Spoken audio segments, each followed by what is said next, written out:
They wouldn't let us get any closer to those fights going on in the street. There is a worry now, of course, that airstrikes from Gaddafi are nigh on impossible, that this might turn into a very different situation, a situation of urban warfare in this, the second largest city of Libya. Gaddafi's forces are still to be found, though, around 30 to 40 kilometers from the center of Benghazi. We're still seeing a black smoke coming up from more or less that area. We're also hearing reports of large numbers of charred tanks, more or less, in that same area on the western outskirts of Benghazi. Now, from what we're hearing there, that can only be a result of airstrikes, and we did get confirmation yesterday that French warplanes had attacked tanks. Now, that might be one of those situations on the western outskirts of Benghazi. Now, otherwise, it might sound strange to say this, but it's a relatively calm Sunday here in Benghazi. That is quite simply because there are a lot less people here. Yesterday, tens of thousands left the city when Gaddafi's troops got closer and closer, and they are still to come back. Now, in the city you see several improvised roadblocks and checkpoints throughout the whole of the city, but it's still a very optimistic city. The people here still think they can overcome what right now is a very, very nervous situation here in Benghazi. And what, Philip, are the rebels telling you about their plans now? Well, it's all about defending the city, isn't it? I mean, it does look like the city will now have to be defended from the inside. Any defense on the outside will presumably come from the air. This is an uprising that has been defined very much by airstrikes from Gaddafi's forces first. Now it seems like that is pretty much impossible because of this no-fly zone. Now we're hearing coalition aeroplanes over Benghazi. Now this is very much the main worry, that this will turn into a very nasty kind of civil war inside the city of Benghazi. This is a very large city, a city of 1 million people, with pretty tight roads all around the center, and the worry here is certainly that there are still pro-Gaddafi supporters inside the city. Now we're hearing accounts of around 300 to 400 people who are heavily armed and who are Gaddafi supporters, and who are very happy to attack. We cannot, of course, confirm these reports, all these numbers, but that is certainly something we're hearing. Another worry is that there might be quite a few snipers around in Benghazi, also, of course, unconfirmed, but there are certainly some very serious worries as to how this whole conflict might develop here in the city. Well, French armed forces have confirmed their operations are continuing this Sunday. The Charles de Gaulle aircraft carrier is heading for Libya from the southern port of Toulon. The carrier, which is able to transport 20 aircraft, is accompanied by a submarine and several frigates. Well, France, along with the US and the UK, have spearheaded the operation in Libya so far. France 24's Mark Thompson has more.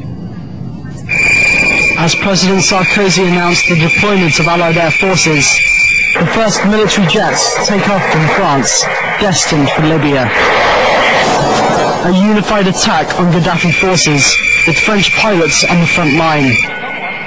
Hours later, a further 20 jets set off from Saint-Dizier, Nancy and Dijon. 2 French aircraft carriers have been positioned just off the North African coast, and are expecting 2,000 Marines to arrive on Sunday.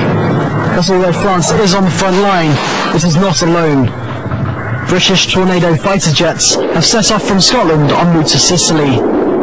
The coalition is starting to take shape. Spain, Belgium, Holland, Denmark and Norway have all supplied refueling planes. Italy and Greece will be used as Allied military land bases. Canada has supplied 6 fighter jets, whilst 2 US destroyer submarines have already attacked Libyan government defence systems. Qatar has become the sole Arab nation to openly support the coalition.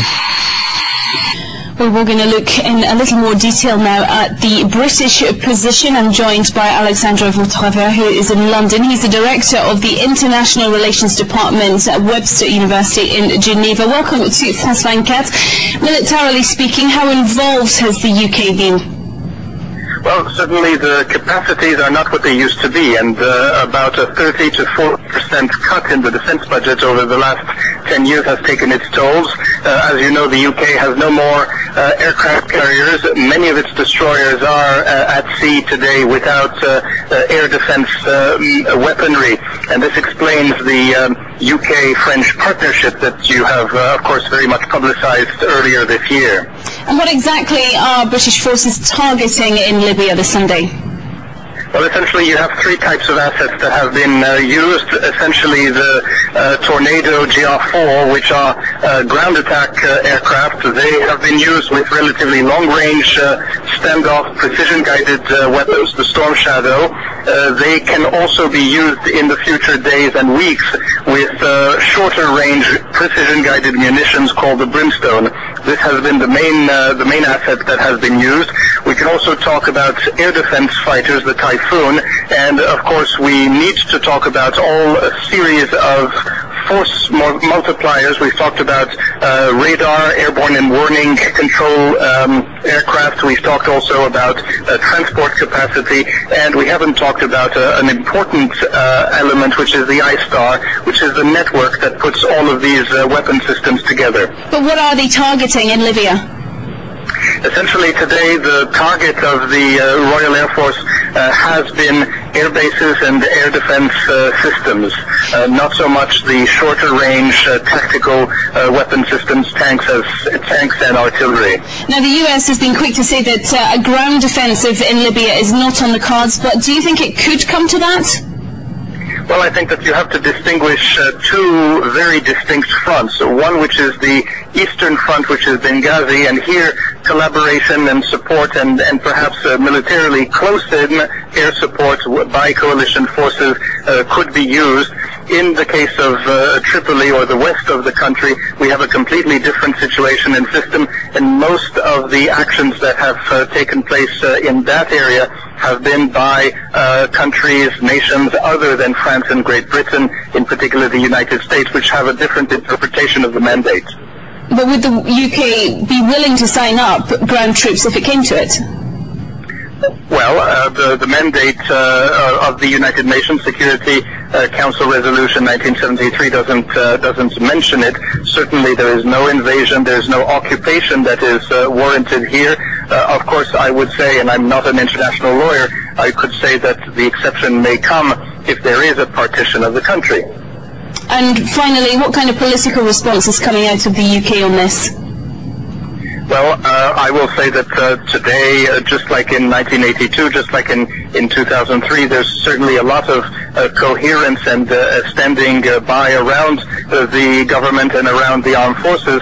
We will see again in a few days, in a few weeks, depending on the evolution of the situation on the ground. And also, I am sure that there are heated debates in store in the future regarding, in particular, the financing of the Joint Combat Aircraft System, the financing of the two aircraft carriers in the Royal Navy. Okay, Alexandre Vautravers, thank you very much indeed for joining us here on France 24. Now, Libyan State Television is reporting that at least 48 people